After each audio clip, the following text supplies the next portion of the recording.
ሰላም ሰላም ዩናይትዳውያን እንዴት ናችሁ? በያላችሁበት እነሆ የተለመዱ መረጃዎችን ይዤ ተገኘሁ። ያላችሁት በማንቸስተር ዩናይትድ ኢትዮጵያ የዩቲዩብ ቻናላችን ነው። የዩናይትድን የተመራረጡ ዜናዎች ብቻ እንደተለመደው ወደ እናንተ የሚደርሱ ይሆናል። ክቡራን አድማጮች በርከት ያሉ መረጃዎችን ይዤላችኋለሁ።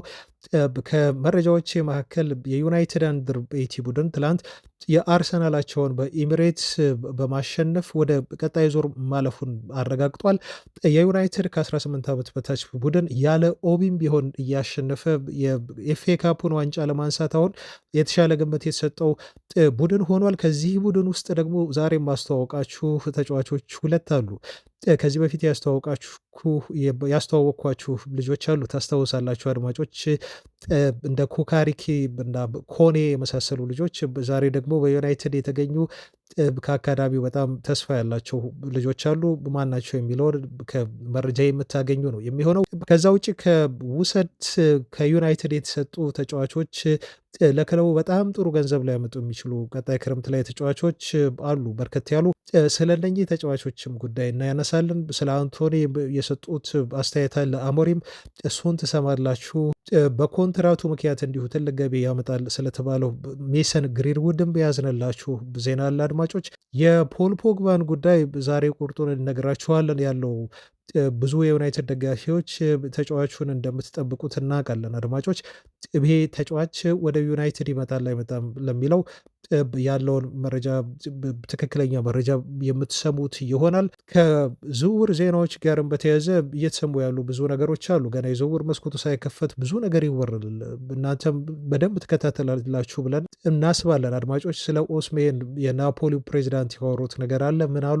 እሱን ትሰማላችሁ። ከዛ ውጭ ደግሞ አንድ ተጫዋች ከጣሊያን ከአትላንታ ዩናይትዶች እንደሚፈልጉ ተረጋግጧል። ተጫዋቹ ማን ነው የሚለውንና አብራችሁን እስከ መጨረሻው ስትቆዩ ሌሎችም የምታገኟቸው መረጃዎች እንዳሉ ልናሳውቃችሁ እንወዳለን አድማጮች። ከእናንተ የምንፈልገው ላይክ ብቻ ነው። ላይክ በጣም ቀላል፣ እናንተ ሲምፕል፣ ምንም የማትከፍሉበት የሰከንድ ስራ ነው። ቪዲዮን ላይክ በማድረግ ቀናነታችሁን እንድታሳዩን እኛንም እንድታበረታቱን እንዲሁ እየጋበዝኩ ለቻናሉ አዲስ ከሆናችሁ ሰብስክራይብ እንድታደርጉ እንደዚሁ እያስታወስኳችሁ በቀጥታ ወደ ዜናዎቻችን እናልፋለን። መልካም ቆይታ። ቅድሚያ ከዩናይትድ አንደር 18 መረጃዎች ብንጀምር አድማጮች፣ ትላንት እጅግ የሚያስገርም የሆነ ትልቅ ድል ነው ያስመዘገቡት።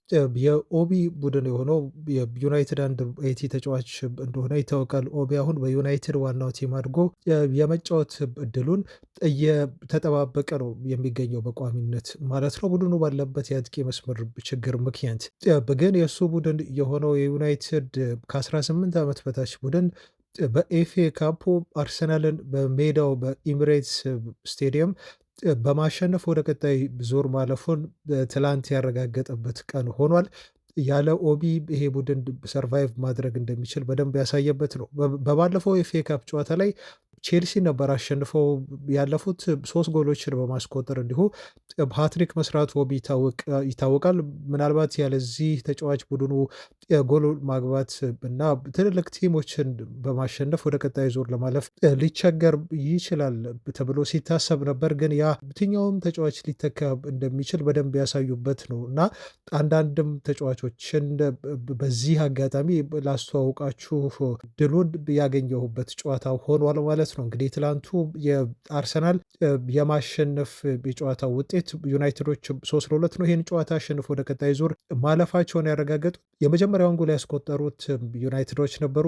ጃክ ፍሌቸር ነበር ያስቆጠረው። የቀድሞ የማንቸስተር ዩናይትድ ሌጀንድ ተጫዋች የሆነው የፍሌቸር ልጅ ነው። 2 ልጆች ያሉት በዩናይትድ አካዳሚ። ከሁለቱ መካከል አንዱ ደግሞ ጃክ ፍሌቸር የሚባለው ነበር። የዩናይትድን ቀዳሚ ጎል ማስቆጠር የቻለው ከ17 ዓመታት በኋላ ነው። ዳለም ፍሌቸር ጎል ካስቆጠረ በኋላ ልጁ ይሄንን ጎል ማስቆጠር የቻለው ማለት ነው።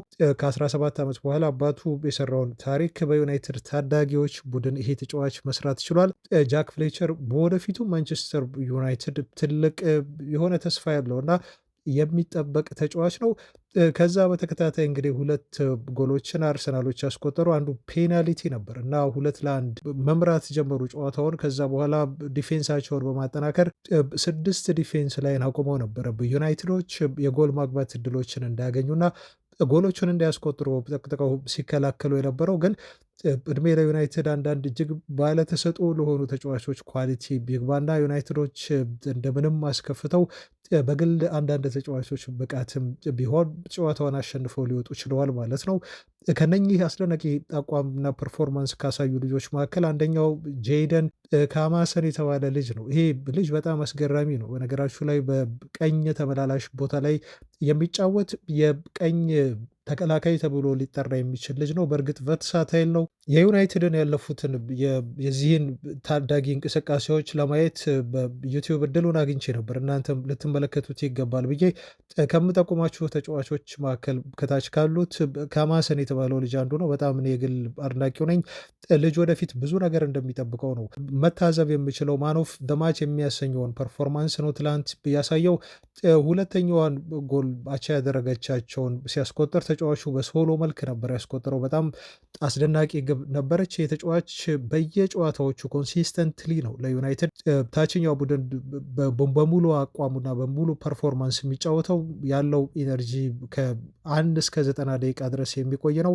ተቃራኒ ቡድን ተጫዋቾች ጀርባ በመሮጥም የሚታወቅ ነው። ቆንጆ የሆነ ስኪል ያለው ልጅ ነው። ያለው ፔስ በጣም ትልቅ ነው። ፈጣን ነው። ድሪብል ያደርጋል።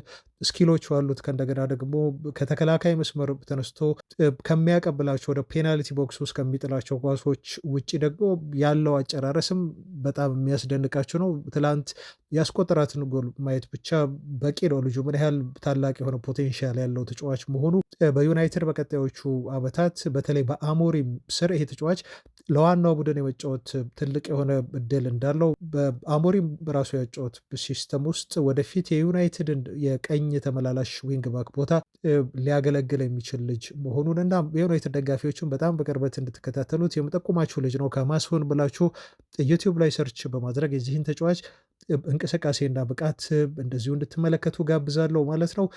ይሄ ተጫዋች ዜግነቱ እንግሊዛዊ ነው። የተወለደው በዲሴምበር 8 2006 ነው። አሁን ተጫዋቹ 18 ዓመቱ በላይ ደርሷል ማለት ነው። የተቀላቀለው ዩናይትድን አካዳሚ ከ6 ዓመት በፊት ነው እና ዩናይትድን ከመቀላቀሉ በፊት ሎካል ለሆነው የግራስ ሩት ቲም ይጫወት ነበር። ስቶክፖርት ቫይኪንግስ ተብሎ ለሚጠራ ቡድን ከዛ ዩናይትድን ተቀላቅሎ ከ6 ዓመታት ቆይታ በኋላ አሁን በዩናይትድ 18 ዓመት በታች ቡድን ውስጥ እጅግ አስደናቂ ፐርፎርማንስ እያሳየ የመጣ ትልቅ ተስፋ ያለው ልጅ ነው። ይሄ ልጅ እጋብዛችኋለሁ። ይሄ ነው ሁለተኛ ጎል ያስቆጠረው። ሶስተኛውን የማሸነፊያውንም ጎል ያስቆጠረው ሌላ እጅግ የሚወራለት ባለተሰጥኦ ልጅ ነው።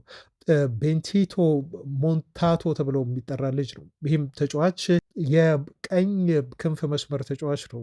በጉዳት ምክንያት ከቡድኑ ተገሎ ርቆ የቆየ ልጅ ነው። ከጉዳቱ ከተመለሰ በኋላ እና ልጁ የመጫወት የመሰለፍ ዕድል ካገኘ በኋላ ግን ምን ያህል የቲሙን ውጤት ቀያሪ ተጫዋች መሆኑን በደንብ እያስመሰከረ ያለ ልጅ ነው። እንግሊዛዊ ታዳጊ ነው። ከዩናይትድ አካዳሚ ታችኛው ቡድን የሚመጡ ተጫዋቾች በቀለም ጥቁር ናቸው፣ ግን አብዛኞቹ እንግሊዛውያን ናቸው ማለት ነው። በጣም ጥቂት የሚባሉ ናቸው ከእንግሊዝ ውጭ ተሰብስበው በአካዳሚ ውስጥ የሚገኙ ተጫዋቾች ያሉት ማለት ነው። ስለዚህ ሞንታቶ በጣም ልትከታተሉት የሚገባ በዩቲዩብም ሰርች አድርጋችሁ ብቃቱን ልታዩለት የሚገባ ተጫዋች ነው። እጅግ አስደናቂ የሆነች ጎል ነው። ይህም ተጫዋች ዩናይትድን 3-2 ማሸነፍ ያስቻለችውን በማስቆጠር አርሰናልን ጥለው እንግዲህ ወደ ቀጣይ ዙር ማለፍ እንዲችሉ ያስቻለው በኤፍኤ ካፕ። ኦቢ ባይኖርም ይሄ ቡድን ወደ ቀጣይ ጨዋታዎች እና ወደ ቀጣይ ዙሮች ለመሸጋገር የዩናይትድ ሌሎች ታዳጊዎች በቂ ነበሩ ማለት ነው። ከዚህ በፊትም እንግዲህ ሌሎች ታዳጊዎችን አስተዋወቂያቸዋለሁ አድማጮች፣ ከኩካሪኪ ጨምሮ ሴኩ ኮኔንም አስተዋወቂያቸዋለሁ። ኦቢን አሁን በስፋት ያወቃችሁት ልጅ ነው። ሴኩ ኮኔ ግን ምንድን ነው ችግሩ? በዩናይትድ ዋናው ቡድን ውስጥ ከተያዙ በኋላ ኦቢም ሆነ ኮኔ የመሰለፍ ዕድል ብዙ እያገኙ አይደለም። እንደተመለከታችሁት ያው ከኤክስፒሪየንስም አንጻር አሰልጣኙ ቀስ በቀስ በሂደት ነው ሊጠቀሟቸው የፈለጉት። አሁን ኮኔ 19 ዓመት ሞልቶት እና ይሄ ተጫዋች ምናልባት ከዩናይትድ የዩናይትድ አካዳሚ ተጫዋቾች ትልቅ እምነት ከጣሉባቸው ውስጥ አንዱ ነው ተብሎ ነው የተጠቀሰው። ከሆነ ስለ ተጫዋቹ ከዚህ በፊት ያለውን ባክግራውንድ ሂስትሪውን ነግረናቸዋል አድማጮች። ማሊያዊ ኢንተርናሽናል ተጫዋች ነው። ይህንንም ተጫዋች በዩቲዩብ እንድትከታተሉት ከዚህ በፊት ጋብዣለሁ። አሁንም ደግሜ ያላያችሁ ካላችሁ እንድትከታተሉት ነው ምጋብዘው። በአሞሪም 3-4-3 አጫወት በጣም የሚመች ተደርጎ አሞሪም እጅግ አድናቆት የሚሰጡትና ወደፊት ተስፋ የጣሉበት ልጅ እንደሆነ ነው የሚነገረው። በተለይ የፕሪሚየር ሊጉን የአማካይ ክፍል ፊዚካሊቲ የሚጠይቀውን ያጫወት የአካል ብቃት ጥንካሬ አሟልቶ የያዘ ተብሎም ተገልጿል። ያን ነው የምትረዱት። ብዙም ፊዚካሉ የተጋነን አይደለም ልጁ። በአማካይ ክፍል ላይ ግን ለታችኛው ቡድን አንደር 21 ሲጫወት ካያችሁ ልጁ በጣም ጠንካራ እንደሆነ ፊዚካሊ ትረዳላችሁ ማለት ነው። ይህም ለፕሪሚየር ሊጉ ለመጫወት የሚያስችለው ፊዚካሊቲ አለው ተብሎ እንደውም ከቶቢ ኮይለር ሁሉ በቁመትም በግዝፈትም ቢበልጠውም ግን በጥንካሬ ልጅ ብልጠት እና ፊዚካሊቲ ያለው ተብሎ የዩናይትድን የአማካይ ክፍል በቅርቡ ይመራል ተብሎ እየተወራለት ያለ ልጅ ነው። ትልቁ ችግር ግን ምንድን ነው? በእንደዚህ አይነት ተጫዋቾች ውስጥ ያለው ችግር ለዋናው ቲም ከተጠሩ በኋላ ወይ ለዋናው ቲም እየተጫወቱ አይደለም፣ አሊያም ደግሞ ለታችኛው ቡድን እየተጫወቱ እድገታቸውን ማስቀጠል የማይችሉበት ሁኔታ አለ። አሁን ይሄ ልጅ ከ21 ዓመት በታች 2 ጨዋታዎች ያልፈውታል። በዋናው የዩናይትድ ቡድን ውስጥ ግን ካለው የተጫዋቾች እጥረት አንጻር ተካቷል። ግን ለዋናው ቡድን እየተጫወተ አይደለም። እስካሁን የመጀመሪያ ጨዋታውንም አላደረገም ከሆነ ማለት ነው። እና እንደዚህ አይነት ችግር ውስጥ የሚገቡበት ሁኔታ ወይ በታችኛው እድገታቸውን አያስቀጥሉም ወይ በዋናው ቡድን እድገታቸውን ማስቀጥለው ወደ ቀጣዩ ምዕራፍ አይሸጋገሩም ማለት ነው። የኦቢም ጉዳይ አሁን በዩናይትድ ታችኛው ታዳጊ ቡድን ቢኖር ልጁ ምን ያህል እንደሚጠቅማቸውና ብዙ ጎሎችን እንደሚያስቆጥር ትረዳላችሁ። ግን ትልቁ ፖይንት ደግሞ ምንድነው? እነኚህ ታዳጊዎች ከዋናው ቡድን ጋር ተቀላቅለው የመጫወት እድል ባያገኙም ቀስ በቀስ ሊጫወቱ ቢችሉም ከዩናይትድ ሲኒየር ተጫዋቾች የሚያገኟቸው ኤክስፔሪንሶች በጣም ጠቃሚ ናቸው ተብሎ ይታሰባል። ብዙ ልምድ ያላቸው ተጫዋቾች ልምዳቸውን እንደሚያካፍሏቸው እንደሚረዷቸው ስለሚታሰብ ማለት ነው። ምንም እንኳን አሁን የመጫወት እድሉን ባያገኙም በዋና ቡድን ውስጥ ማለት ነው። ለማንኛውም የዩናይትድ ታዳጊዎች የዩናይትድ ዋና ቡድን የመጪው ጊዜ በጣም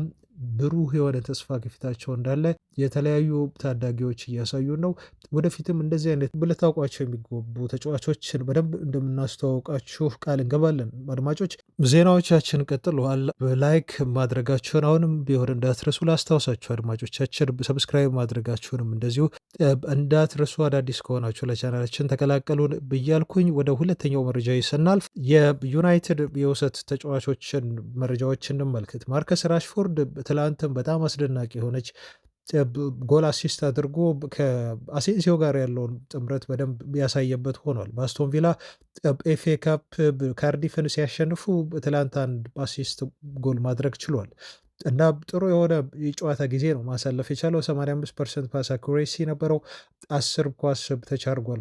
በኦፖዚሽን ቦክሱ 6 የጎል እድሎችን መፍጠር ችሏል እና ፍላጎቱ ረሃቡ እንዳለው ራሱን ለማሳየት ለመሻሻል ከዚህ በፊት ዩናይትድ ቤት የማያሳያቸውን የማሸነፍ እና የመጫወት ፍላጎት በአስቶን ቪላ እያሳየ ስለሆነ ጥሩ መንቀሳቀሱን አሁንም ቢሆን ቀጥሏል። እስካሁን የአስቶን ቪላ የመጀመሪያ የጎል አካውንቱን ባይከፍትም ልጁ 6 ያህል ኳሶችን ሹት አድርጓል።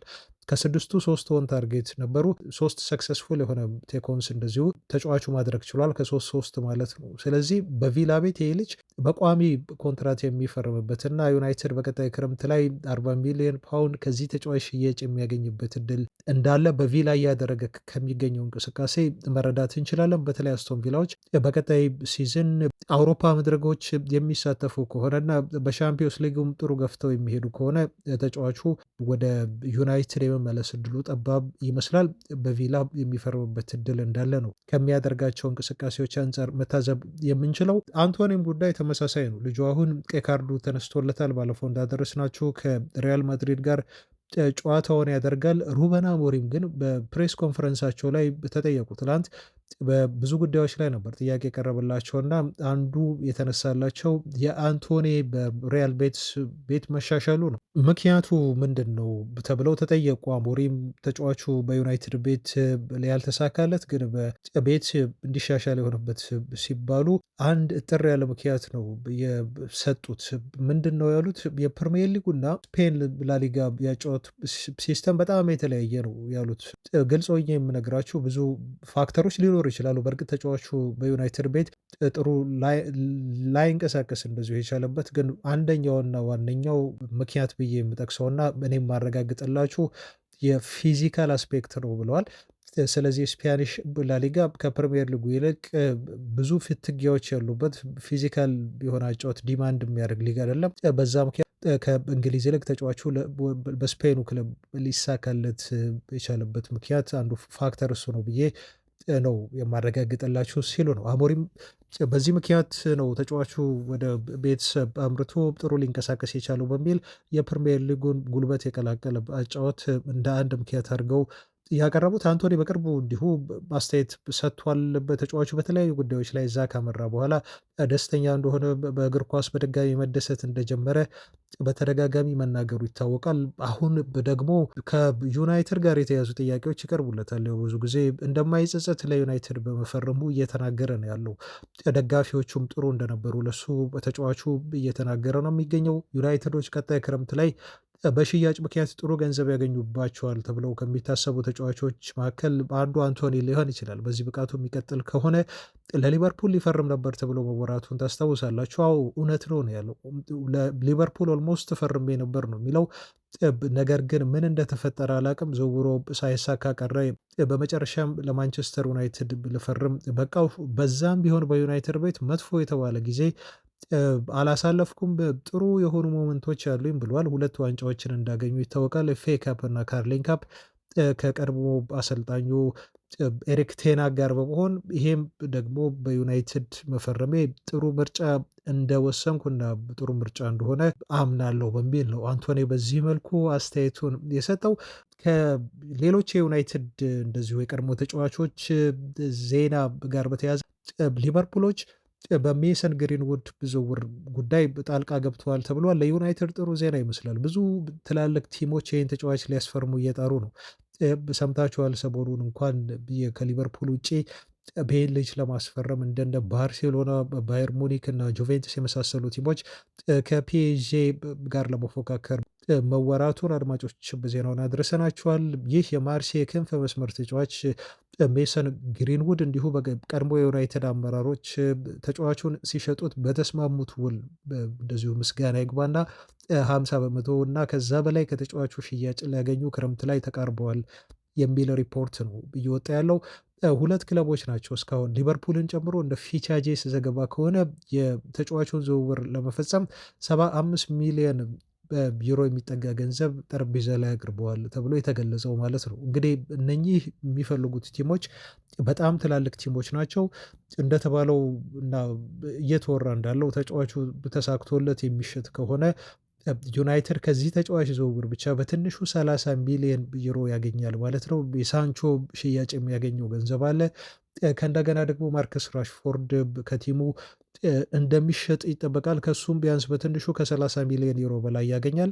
ከነኚህ ሶስት ተጫዋቾች ብቻ ዩናይትድ እስከ 100 ሚሊዮን ዩሮ የሚጠጋ ገንዘብ የሚያገኝበት እድል ሰፊ ነው። ይሄ ሁሉ ለሩበን አሞሪም እና አሁን በገንዘብ ለተቸገሩት ለዩናይትድ ባለቤቶች እነኚህ ሶስት ተጫዋቾች የአንቶኒን ሳንደምር እዚህ ጋር ማለት ነው አንቶኒ የሚሸጥበትን እድል በጣም ሰፊ ነው። ቀጣይ ክረምት ላይ ብዙ ፈላጊ ክለቦች እንደሚመጡ ይጠበቃል። በተለይ ከዛው ስፔን ብቃቱን ያዩ ቲሞች የዩናይትድን በር ማንኳኳታቸው አይቀርም። ስለዚህ የዩናይትድ የውሰትና የቀድሞ ተጫዋቾች ጥሩ እየተንቀሳቀሱ ለቡድኑ ቀጣይ የገቢ ምንጭ የመሆን እድላቸው ሰፊ ነው የሚለው በአጠቃላይ የመረጃ ዋናው ሀሳብ ነው። አድማጮች ስለ ፖል ፖግባ እንደዚሁ ልንገራችሁ።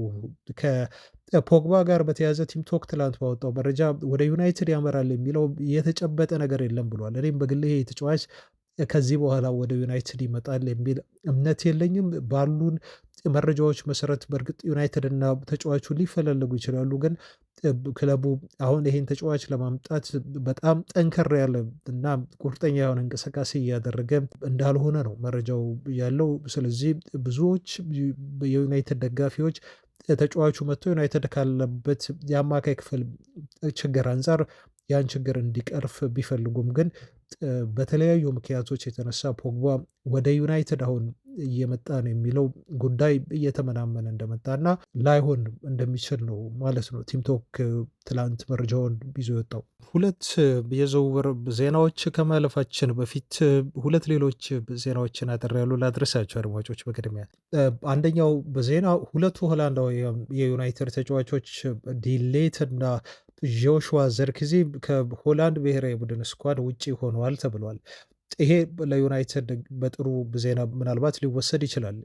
ማቲያስ ዴሊት እና ጆሹዋ ዘርኪዚ በዩናይትድ ቤት በጣም ጥሩ የሆነ ግልጋሎት እየሰጡ ነው ያሉት። አሁኑ ቡድኑ ካለበት ሁኔታ አንጻር ስታዩ የእነኚህ ተጫዋቾች በግልጋሎት ለዩናይትድ እጅግ ያስፈልገዋል እና ከሆላንድ ቀጣይ የኔሽንስ ሊግ ጨዋታዎች ብሔራዊ ቡድን ጥሪ ውጭ መደረጋቸው ለዩናይትድ እንደ ጥሩ ዜና ሊወሰድ ይችላል። ኳርተር ፋይናል ጨዋታ አለባቸው የሆላንድ ብሔራዊ ቡድን። ከነኚህ ጨዋታዎች ነው ማለት ነው ለሁለቱ ተጫዋቾች ጥሪ ሳያቀርቡ የቀሩት በቂ ረፍት አድርገው ዩናይትድን በሙሉ አቅማቸው የሚያገለግሉበት እድል ይኖራል በዚህ ምክንያት ለማለት ነው።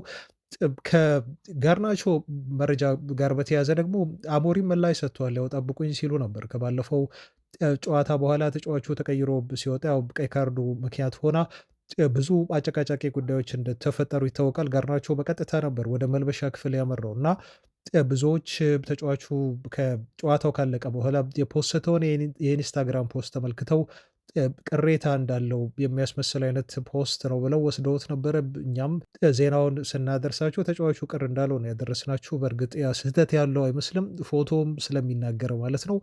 ልክ ጨዋታው እንዳለቀ ተጫዋቹ ስለ ቡድኑ ውጤታማነት ስለማሸነፍ ነው መፖሰት የነበረበት እያልን ስንናገር ነበር። አድማጮች ራሱን አስቀደመ ከቲሙ ይልቅ እያልን ስንወቅሰው ነበረ።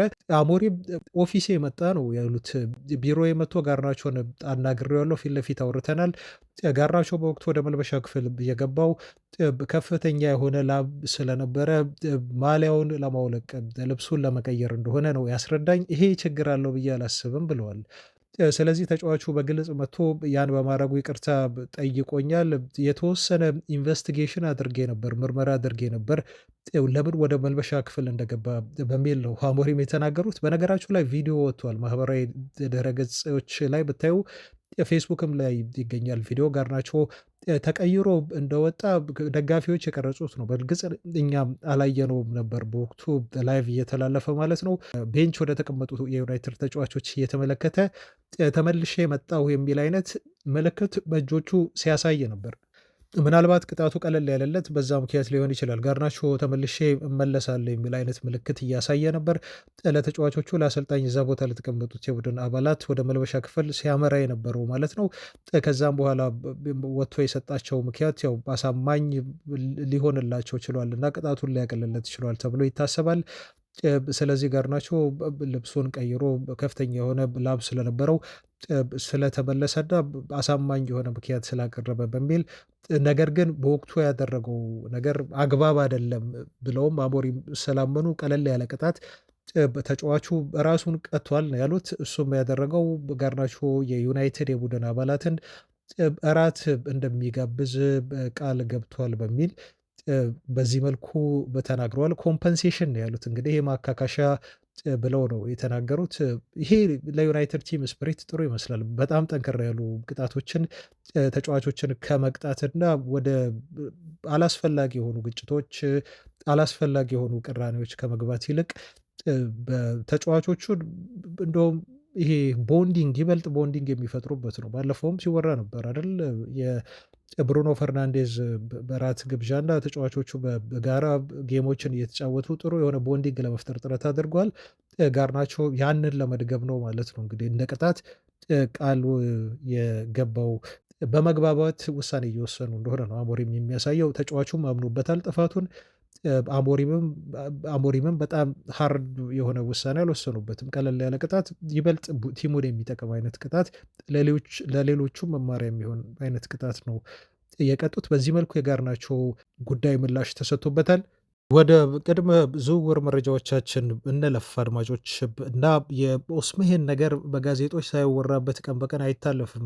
የዩናይትድ ቤተሰቦች ምናልባት ገና የዝውውር መስኮቱ ሳይከፈት ብዙ ወራቶች ከፊታችን እየቀሩ የዚህ ተጫዋች ማረፊያ ጉዳይ አነጋጋሪነቱን እንደቀጠለ ሆኗል። የሚታመኑ የዜና ምንጮች የተጫዋቹን ወቅታዊ የዝውውር ሁኔታ አፕዴት እያደረጉን እነ ፋብሪሶ ሮማኖን ጨምሮ እኛም እንድናወራበት እያስገደዱን ነው ያሉት። ይሄ ተራ ሩመር አይደለም። በነገራችሁ ላይ ወደ ዩናይትድ ሊመጣ ይችላል የሚለው መረጃ ከናይጄሪያም የሚወጡ ሪፖርቶች ፋብሪሶ ሮማኖም ባለፈው መረጃችን እንዳደረስናችሁ ተጫዋቹ የዩናይትድን ጥያቄ ለመቀበል ፈቃደኛ ነው፣ እየጠበቃቸው ነው ብሎ አውርቶ ነበር ሬዲ እንደሆነ ወደ ዩናይትድ ለመምጣት። አሁን ደግሞ የናፖሊ ስፖርቲንግ ዳይሬክተር የሆኑት ጂዮቫኒ ማና ነው አስተያየት የሰጡት። በቀጣይ ክረምት ላይ ተጫዋቹ ጋር እንደሚለያዩ ከዛ ውጭ እሱን ምትክ ከወዲሁ እያፈላለጉ ቦታውን ለመተካት በሌሎች ተጫዋቾች ጥረት ማድረግ መጀመራቸውን ያረጋገጡበትን አስተያየት ነው ማለት ነው የሰጡት። ተጫዋቹ ውል ማፍረሻ እንዳለው ነግረናቸዋል። በአድማጮች ዝግጁ ነው። ቀጣይ ክለብ ለመቀየር በተለይ ወደ እንግሊዝ ፕሪሚየር ሊግ መጥቶ ለመጫወት ያለውን ፍላጎት በግልጽ ነው የተናገረው። ብዙ ፈላጊዎች ክለቦች አሉት። ተጫዋቹ በጃንዋሪ ወር እንኳን ወደ ዩናይትድ እንዲመጣ ክለቡ ተስማምቶ ነው ተጫዋቹ ወደ ጋላት ሰራይ ለመቆየት ቃል ስለገባ እዛው የቆየው እንጂ ዩናይትዶች ይህን ልጅ ለመውሰድም ጥረት አድርገው እንደነበር ይታወቃል።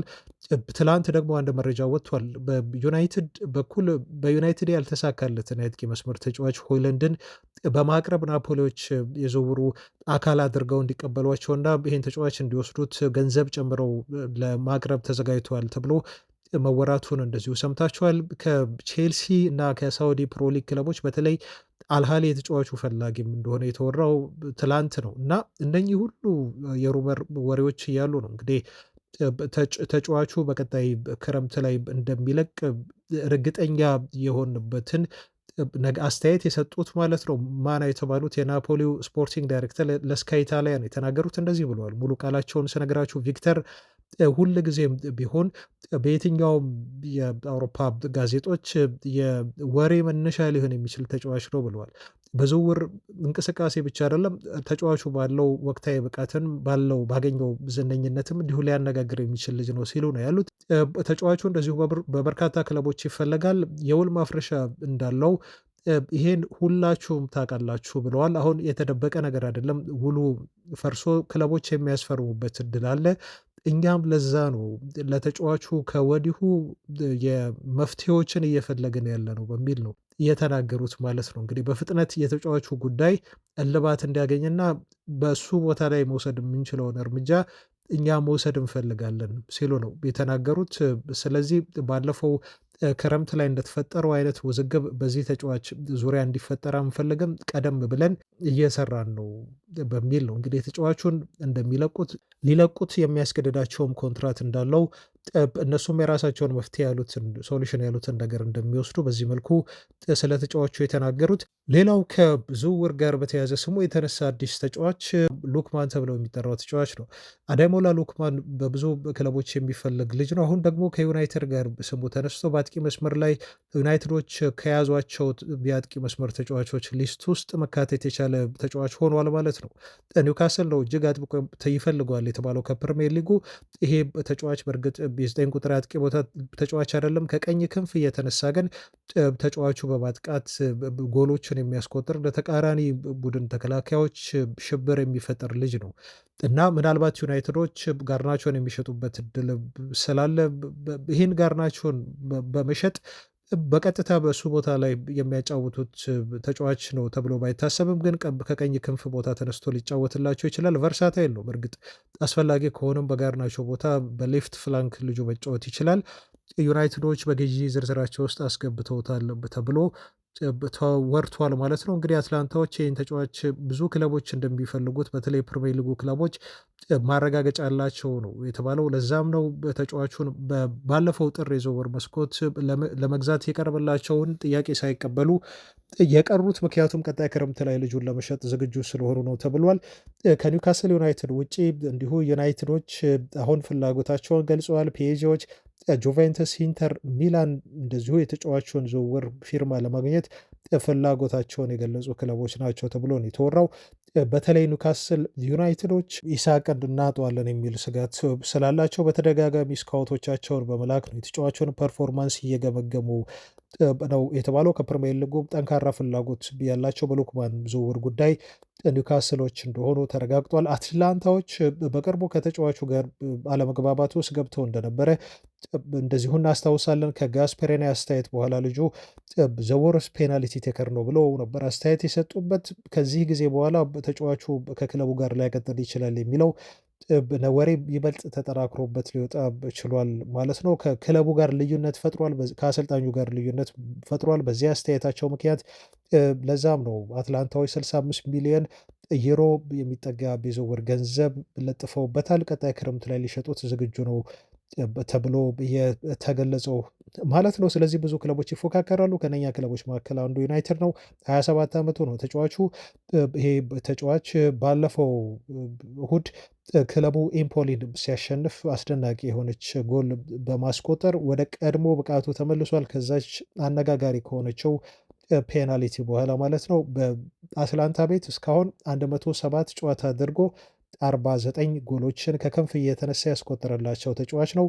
በዩሮፓ ሊግ ፋይናል ጨዋታ ላይ ባለፈው ሲዝን ተጫዋቹ ሃትሪክ በመስራት የጣሊያኑ ክለብ የዩሮፓ ሊጉ ሻምፒዮን እንዲሆን ያስቻለና የባለንዶር ሁሉ እጩ መሆን የቻለ ልጅ እንደሆነ ይታወቃል። ሉክማን ቀጣይ መዳረሻው እንግሊዝ በተለይ ይሆናል ተብሎ ዩናይትድ ስሙ ተያይዞ ነው ያለው ማለት ነው።